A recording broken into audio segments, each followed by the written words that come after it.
Hey everyone, welcome back to a new video on the channel. Now, this is completely different from what I'm normally doing. I throw some old footage on, I'm not in my usual, old two setups. That is because I'm currently in Bulgaria, sunny beach. Producing, I'm now international, what can I say?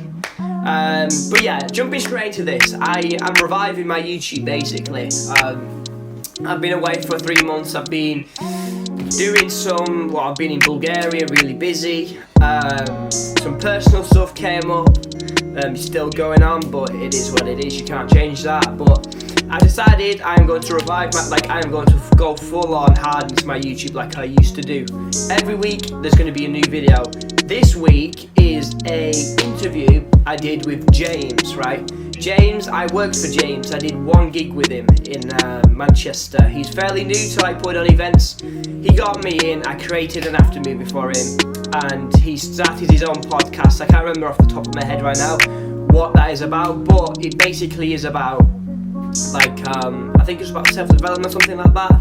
I'll leave a link to his version of this down in the description. But this just being a quick little intro.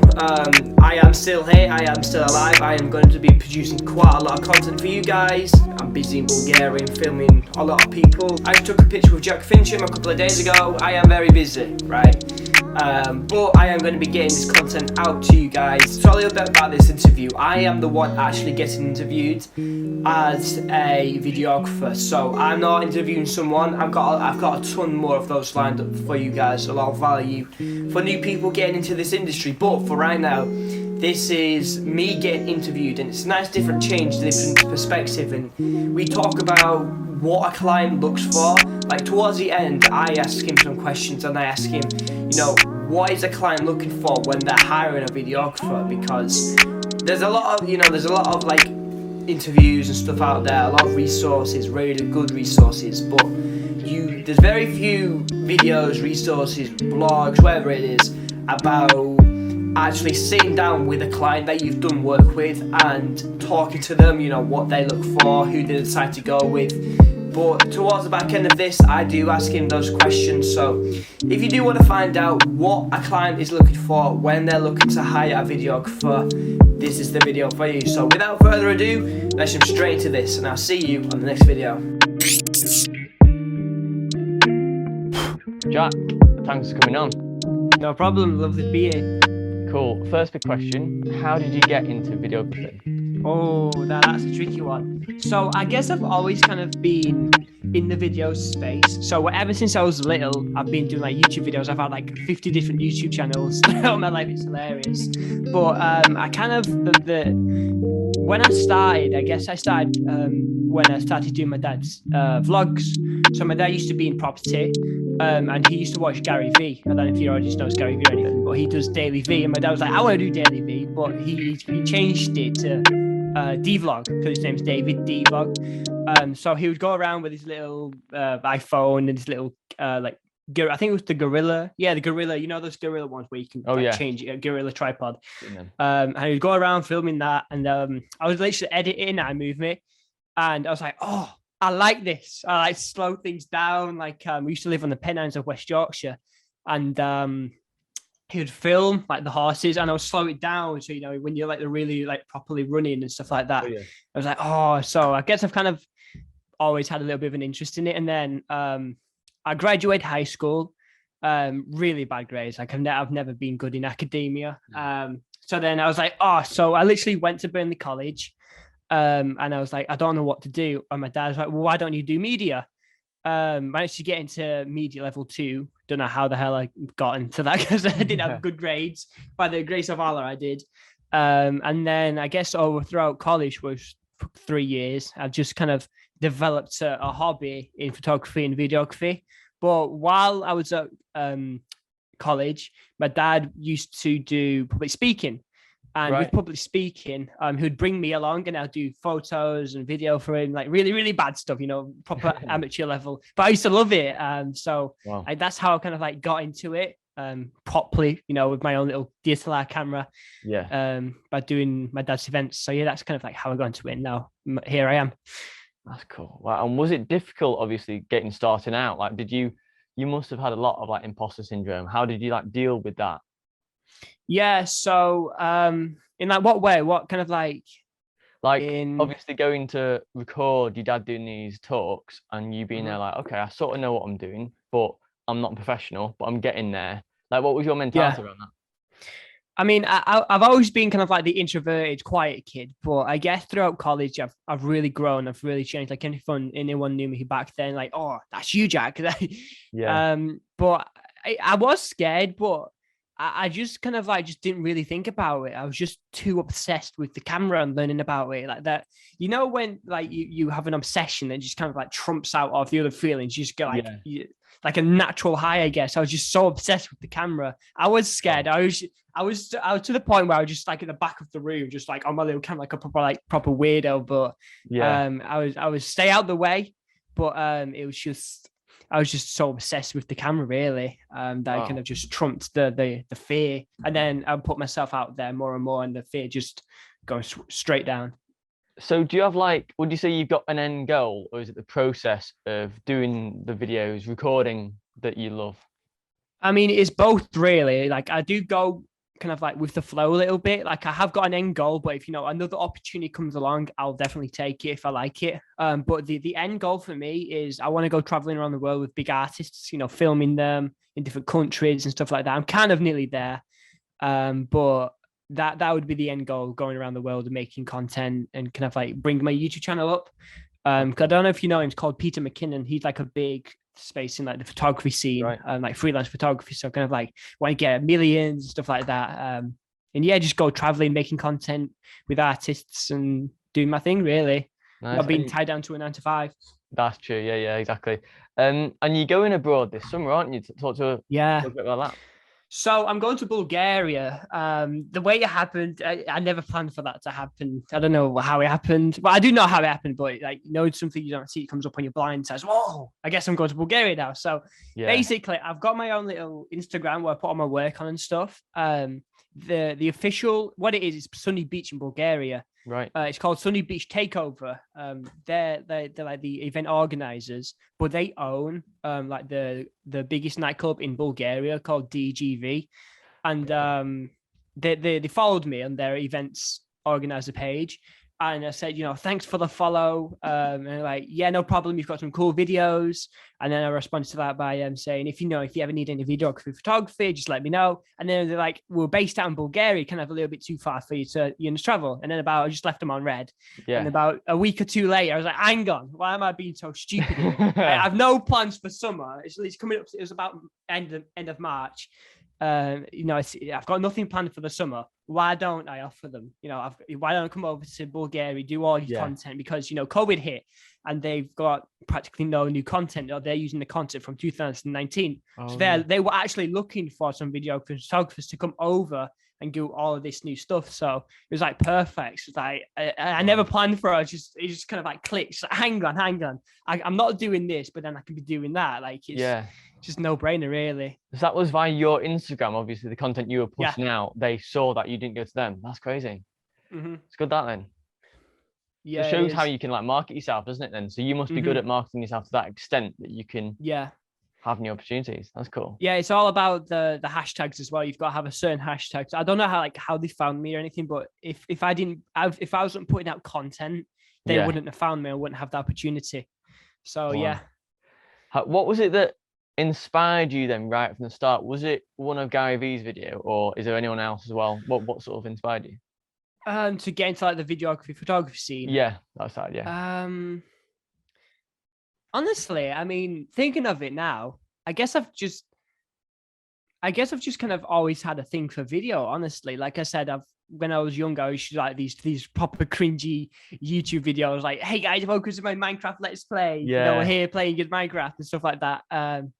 But like properly, I'd probably say it was probably like kind of like Gary Vee and all them. Really, I was like, I saw what they were doing. I was like, hang on, I've got a skill here, Yeah. and that can be, I can be marketing this and selling my services to people who don't know how to video edit, or don't have time to video edit. They don't know a thing about the camera. They want to just focus on what they do, and they want to get someone along to capture the event. I was like, hang on. So I guess it was just kind of like I've always been into it, but then Gary V and all that kind of like creator space just kind of like gave me the push to like, hang on, I can be making money from this. So that's kind of it, really. Cool. And what's the bit that you enjoy like the most, like the best bit of it, the whole process from like recording to video editing? What's the bit that you enjoy the most? I'll probably say being at the event. That's At the event. That can rival, nothing can rival that. Like being at the event, interacting with the people, getting to know them. Like, I'm gonna buy a drone soon, like a little, like a little one you can fit in your hand. That's cool. Yeah. So I'm gonna go to like nightclubs and rock up with the drone, and everyone's gonna be like, "Whoa, Oh, wow. you drone!" But when I rock up with all my camera gear, everyone's like asking me questions. I just love it. Oh yeah, this does this. This is this. This is the gimbal. The gimbal does this. That's cool. The way you hit the record there. So it's like I do like video editing and stuff, but I just like getting out there. Just like being out there in the time and actually being recording it. That's cool. Would you say that you mentioned like years ago you were introverted? Would you say you're more extroverted now? And does that help you on a night, for example, or doing your job? I mean, a good example of this is me versus my friend Jesse. So I've got a mate who's in Liverpool who does like often like clubs photography there. We're both introverts, but we go about it different ways. So I do mainly freelance. I don't have like, it is kind of like consistent work, but it's not like, we want you today, then. Yeah. So like I could get a job like, oh, we're putting on an event, come with us, like that sort of stuff. Like it is consistent, but it's inconsistent in terms of like bookings and stuff like that. So True. And she does like every Saturday, Sunday, Monday, all those at different nightclubs. And it's I've kind of lost my train of thought. What was the question again? I've completely lost my train of thought. Do you think it helps you to be more extroverted, or do you think? Oh, that was it. That was it. Yeah. I prefer doing what I'm doing. So it can be anything, like from what the start of stuff that you do, but it doesn't really matter, to be honest, because I think I'm introverted, but it all comes down to just pushing yourself and getting yourself out there. Like you can be the most introverted person, but if you like what you do, then it doesn't kind of really matter.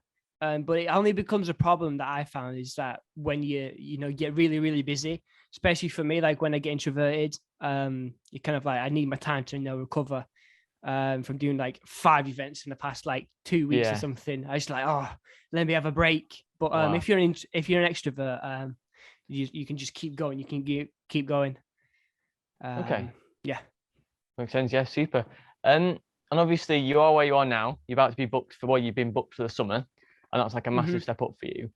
Yeah. What has been the most difficult time getting to where you are now? Definitely starting out. Like, I'm not talking about it as a hobby. I'm talking about, you dedicate everything to it. That, you don't know the ropes. You don't know how to make contracts or invoices, how to get clients. That's probably like the biggest thing for me. I guess even now still, I don't 100% have a full blown system down. It's just kind of like, I get them when I get them, That's kind of like, that's the biggest, I guess, toughest time for me is starting out, learning the craft, learning everything. Like a lot of people on YouTube teach the creative side, do this camera angle, do that shot, do this, do that, but no one really teaches the business side. And that's what a lot of people struggle with. You can be the most crazy person in the world, but if you don't know how to get the bookings, get the clients and the business side, you're going to be a part-time creative, not full-time. That's true. That makes sense. Because after all, you're a business, it's your personal brand, isn't it? So you need to not only be skilled and talented, but know how to market yourself. So that you can sort of be like a jack of all trades, really, can't you? Really? With that? Yeah, that's literally how I kind of like market myself. It's like, you need photography, I can do that. You need video, I can do that. You just need a video editor, I can do that. So I've been on the receiving end, obviously, for Deep Down Low for the event that I did, and I posted on Facebook about that, and you got back to me. You replied with exactly what you needed, and you got the work, didn't you? So I suppose it does work. Yeah, that's mad though. Cool. What would your advice be for anyone getting started with what you're doing, videography and video editing? A number of things. Probably the first one, get a website. Like people always say, get an Instagram and stuff. That's another point of mine. But number one, get a website. People are not going to take you seriously if you do not have a website. Get your website up, get it all built, and then buy a domain. A domain doesn't cost that much. You could probably like 50 quid for the entire year. But once you have a website and it's take me, for example, like www.jackfernley@weebly.com. not professional. Whereas jackfernley.com is professional. You can send your website and it shows them that, you know, you take it seriously. You maintain your website. You kind of like SEO a little bit. Whereas if you were to send jackfernley.com to a client, or Jack Fernley, like my Instagram, which one do you think they're going to go with? That's probably the first one. And then the second one's probably getting Instagram, because that's where all the creatives are. Okay. And actually kind of TikTok in a way as well. I do TikTok as well. I've got 2 different channels. I've got like my own kind of like personal one where I kind of like just talk a lot of like rubbish. That's kind of blown up a little bit. I've got over 200k likes on that, but I'm starting a new one now for my videography photography, and I'm starting to get quite a lot of booming up there. The thing with TikTok is that it doesn't it's a lot, there's no limits to how much, you know. I posted a video on my personal like 10 months ago, and it's the algorithms picked it back up for whatever reason. Wow. And it's doing quite well. But with Instagram, you can have like a really nice edited video or photo. The lifespan is that's going to be 5 minutes, and you're not going to have any more engagement. Right. So I guess Instagram's the most saturated, but if you want to like reach more up people, TikTok's the way to go. But those 3, your Instagram, your TikTok, and your website. Yeah. Makes sense. Super. Okay, cool. What's your process now when it comes to video editing, and where do you start the video editing process? Obviously, you record the video clips on the event, but then what's your process when it comes to everything? I mean, actually start is really weird. Some people don't understand it. I start my video editing before I even go and shoot the event. Oh, okay. So I asked the client, you know, what music do you want? You know, what kind of like things you're looking forward? What shots do you want? Do you want more crowd shots? Because I made the mistake on my first ever nightclub that I did. I didn't ask them what they all wanted, and I made a little video. They really liked it, but they put it up and then they took it right down. The proper top guy was like, I don't like this. We wanted the crowd shots. But I was like, oh, but you didn't tell me you wanted crowd shots. But then it was like, okay. So I was like, I'm not making that mistake again. So I always ask, you know, what do.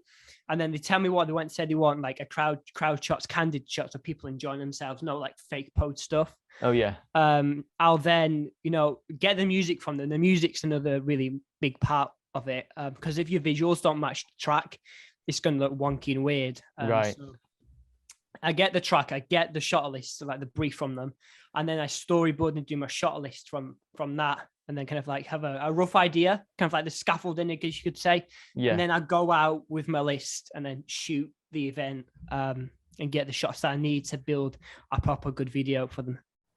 Wow, that's mad. The amount of effort that goes into it. But I suppose if you're enjoying it, you're at the event, you're enjoying it, I suppose it's better to get like more content than you need, isn't it? So if you see something, honestly, yep. How do you decide whether to video something or not? What like catches your eye? To be honest, like the main thing I do is live events.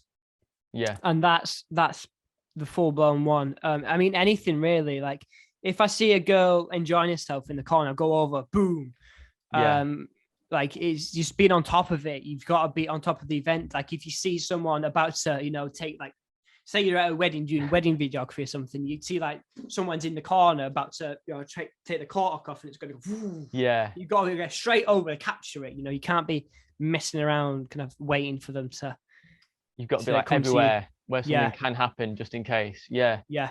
I noticed that actually, because it was really good how like at my event you were there, and I was like, how the hell are you you're like a fly? Literally, it's insane. But that must take like skill and like awareness of what's going on. So it's impressive. Yeah, like I'm not trying to like blow like smoke up my own behind or something, but it does take a lot of skill. And like I know some other videographers and photographers that just stick to the stage. Like they're too scared to get out there. But I'm like I like shove them. I literally like move, go out there, and then they get so many good clips compared to you know, like on stage. And you just look like a bit of a weirdo as well. Like you're trying to zoom into the action. Like you're just there holding your camera. You just look really weird. You just need to get out there, kind of like gas them up. Hey, keep doing that. Yeah, let me keep doing that for 10 more seconds. That's mad. Wow. Okay. Final question. What is your uniqueness, would you say, as a videographer or video editor? Probably the thing that makes me unique is probably sitting down and understanding what their business needs.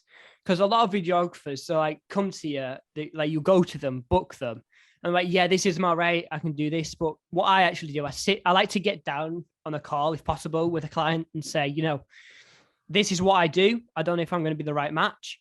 If I'm not, I can literally pick up my phone and put you with someone else that'll be better suited. But if this is going to work, this is, you know, I need this, and this from you. I'm like, whoa, I've never had a video photographer do that. You know, sit down and actually understand what the business is, because other videographers and photographers market themselves on their price. What I market myself on is results and quality. Right. If you're going to hire me, I'm going to get you results and quality.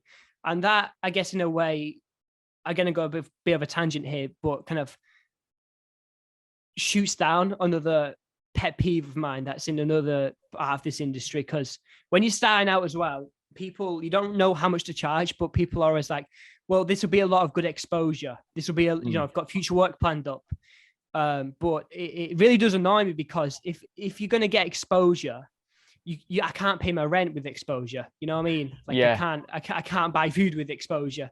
But then I flip on the head. But all right, if I'm gonna make a music video for you, and that music video is going to get 10 million views, shouldn't you be paying me for the exposure?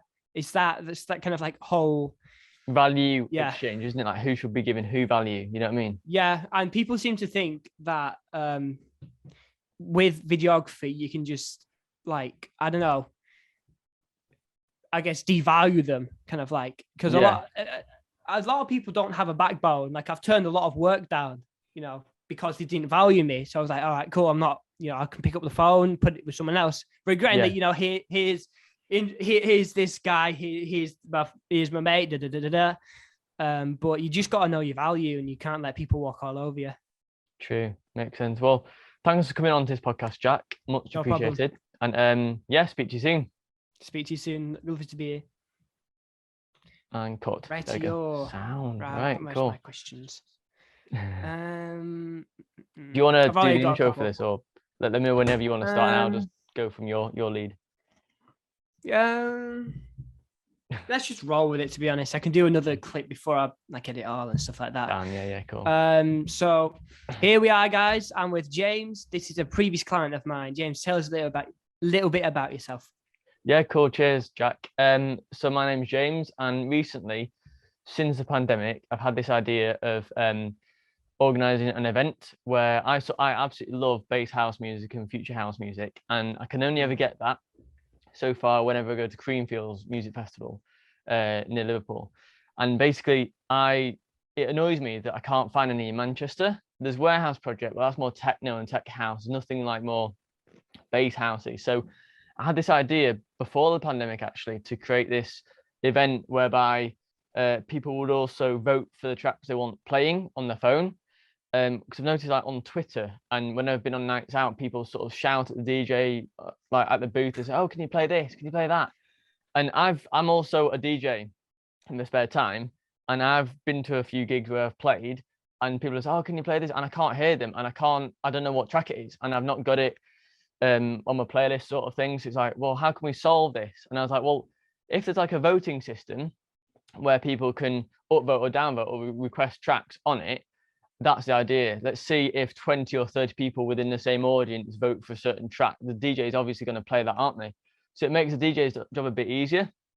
But to cut to the chase, I organised an event in February, and it combined these ideas of bringing bass house to Manchester. It was on my shack in Manchester, and then other idea of having on your phone a track request app. Now, this was just a web browser where anyone can access, no account needed.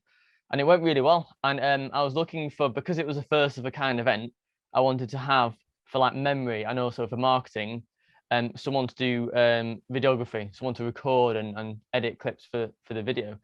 So I posted on the Facebook group, Manchester Students Group or something. And Jack messaged me on the back of that, and he sent me a link to his YouTube channel. And I was like, okay, that looks really good, sort of thing. And he gave me a really good rate as well, because it was a new sort of event, and I'm new to it as well.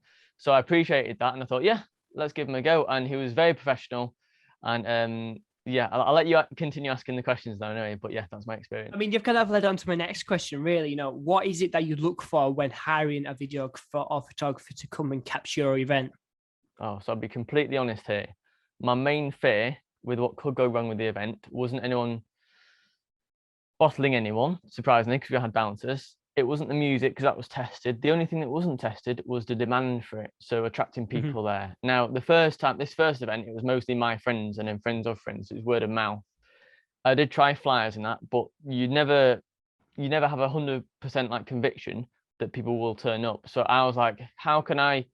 My main thing was make it look busy, and that's what I said to you when you messaged me and you said, what do you want it to look like? And I said, make it look busy. So that's my one request. So I was looking for someone who could be confident enough to say, yes, I can do the video then, and also make it look busy as well. So that you reduce the risk in my head before the event. So that's what I was looking for, really. Someone to make it a certain theme and vibe, really. Okay, so I guess on to the next one, really, as a bit of a segue. Like, what kind of like, do you have like a set amount of sites that you look for a videographer? Like, what platforms do you use to hire someone? Okay, so normally I value massively not Fiverr, Upwork. So Fiverr is something where I shouldn't mention because it hurts the industry. But yeah, Upwork is really good because you get reviews and you can see who's professional. But alongside that, I'd use like friends of friends. So I've got a friend who's another friend who's a DJ. He's also a videographer, but he does different types of events. And I'd normally ask him. So before the pandemic, I asked him, but I was like, wait a minute, surely if there's like someone who's maybe less experienced and who wants to get exposure, maybe I could ask them, so we benefit in both ways, sort of thing. So that's why I thought, right, let's post on Manchester Students Group on Facebook. So either, in answer to your question, either word of mouth from friends, I'd ask friends who are in that sort of industry, or I'd look on Facebook and do a generic post in certain groups. So I suppose it depends what caliber of person you're sort of going for, whether it's like an absolute professional who would charge a lot of money, or someone who needs to get their experience up, for example. And so yeah, it's a way up between them two. But normally trust is a thing. So the fact that when you messaged me, you had a YouTube video, it wasn't just your website. I could see this is what my event video could look like, and it was impressive. I liked it, and I was like, okay, yeah, I can see that happening. I don't know much about what I should do, how long the length should be, what it should be called, and after movie a promo video. I didn't know the names of that thing. I just thought, right, let's just get a video of what's going on. So yeah, I hope that answers your question anyway. Yeah, so I guess anyone watching my channel for a long time knows that I always bang on about word of mouth and Upwork. Like, a lot of people don't really know what Upwork is, even though it's massive, it's really big. I always tell people, oh, are you on Upwork? What's Upwork? It's like, Upwork, get on Upwork. Like, literally, that's how I've gotten quite a lot of clients through, I guess freelance video editing is through Upwork. You can work with people from Australia, America, Thailand, anywhere. And so also, yeah, for your portfolio, you can have videos and previous shots and things, and you can have reviews from people. That's what is massive. That's why I like Upwork, because not just for videography, but I get it for design, for video editing, for other things like that from like international people. So I would highly recommend Upwork. I guess as a bit of a side one for that, would you ever Google kind of like Manchester videographer or something like that? Like, would you ever use Google? I personally wouldn't, because I know that with Google, that they would have to, unless it's like really good SEO organic ranking, whereby someone's got a website and it's really high up and they've been going for a long time, then I don't click on adverts, because it's not social proof that they're that high on Google. They're paying for it. They're essentially paying money to achieve that stance, rather than doing it organically. But so no, I wouldn't really use Google. I'd use social networks. I don't think I'd use Twitter, because most of the people I know, my friends aren't on Twitter, so it wouldn't be a friend and I wouldn't know how to validate how authentic they are. But on Facebook, I think I'm used to that, and I can get like good vibes from it. So I guess this kind of goes on to the next one. In terms of like free work versus paid work, that's a big thing in the creative industry. Definitely. Some people swear, do not do work for free. You know your worth and stuff like that. And some people you need to do work for free to, get your foot in the door. And I personally agree with that. But some people take it too far, and some people just Yeah. like, I know a guy in Liverpool who just like does work for like £10, and it does Wow. bring it down. And I guess, what's your thoughts on free work versus paid work? Like, if someone came to you, like if you were to put on, like, I guess like an average sized event, and you had a budget, and you were just wanting to see, you know, what these videographers are going to price themselves and what they're going to, you know, put their worth as. Yeah. What would be your thoughts on that, and who would you go with? Depends on my goal. If it's like, for example, so I started this event Deep Down Low recently, and at the moment it's in its early days. It's had just one event. That's it. That's the only event it's had. So I've got the second event coming up on the 4th of June. And for that, obviously, your friend is going to be videoing that, which I appreciate. Exactly. However, at this point, it's coming out of my pocket, so it's not like a business as such. It's a case of an experiment that I'm doing. So I want to keep costs low, so it's sustainable, so I can keep the events happening. So my priority really is I want to be able to. I don't want to take advantage of someone who's cheap. I want to give someone, like, I would never not pay anyone anything. I would at least pay them a couple of quid, like 10 or 20, 30 quid for petrol and their expenses. You know what I mean? Yeah. I don't believe in absolutely free. I believe that if they're trying to increase their portfolio and they can benefit from that, I'll try and give them as much help as possible. Oh yeah, ask me the questions. I'll tell you what happened on this last one, what I did like, what I didn't like, to help you do the best job you can do. And but I believe that if it's the first, it depends on the experience. If it's the first like 1, 2, or the first couple of events they've done the videography for, then I'd expect it to be lower. Or if it was free, I'd give them some money at least. Yep. But then if it's like, if they've got a portfolio where it's a lot of videos of work with, say, bigger names, then obviously if it was free, I think, what's going on here? It'd actually raise a red flag for me if it was free and they were very experienced. So then I'd be like if this Deep Down Low gets going well, then obviously I'd be more willing to pay a lot more money, because I've got confidence that there's a crowd. If there's no crowd, then the videographer would have a very hard time. So it's way up as to, is it worth their time even? So that's what I'd say. Okay. And I guess the kind of like last question that I have on my list is, do you, when you hire someone, are you bothered about camera equipment? Like, do you ask them, is that something like a concern you have? Oh, okay. So I've got a certain mindset about this. So I'm interested in videography. I'm interested in like photography. I find it really cool how you can actually use different lenses and stuff and filters, and that's quite cool. So I have a personal interest in it. So like when you came to the event, I was like, oh, what camera is that? And my eyes light up when I see the equipment. But that wouldn't be a yes or no as to whether you should go. I don't care what branding your equipment is. If you can do a professional video using your mobile phone on video, like, that's an extreme. But I'd be like, okay, cool. I have confidence. If you can, what I'm looking at, the end goal, is the quality of the video and how it all, the story you tell, obviously the way it corresponds with the music and everything like that. So I don't care what you shoot it on, but I have an interest in general personally as to what you use. But it wouldn't make or break whether I hire you or not. Okay, yeah.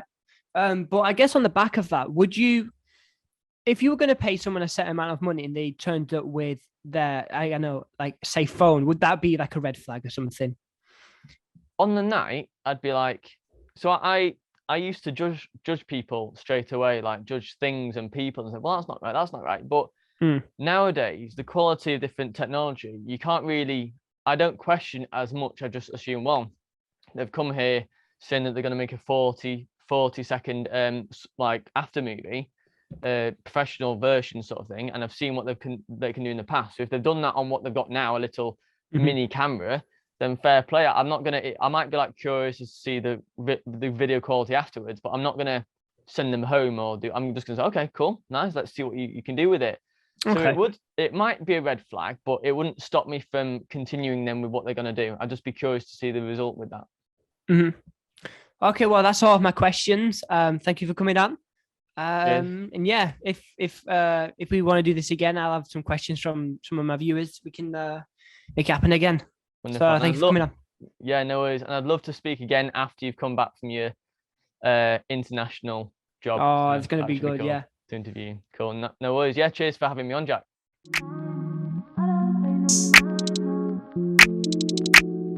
You don't